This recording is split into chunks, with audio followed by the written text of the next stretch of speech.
If you can get the king to visit your bedchamber on the first evening, you'll be perceived as a great success. I was an innocent, married simply for political union.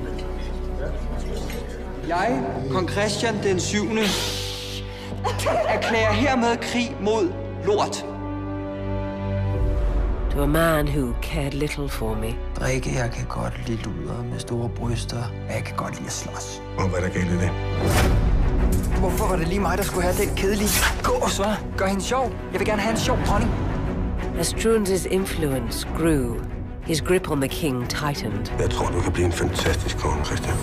But while he gave Christian back his mind, what he gave to me was more powerful and far more dangerous. Jeg er gravid. Er det sandt? Nej. Du ødelægger mit land, Struense. Jeg kan gøre lige, hvad der passer mig. Kongen lader sig diktere direkte af en oplysningsmand. Du er en skide provinslæge, og nu tror du kraftigt, at du kan styre et helt land. Jeg ved, hvad jeg så.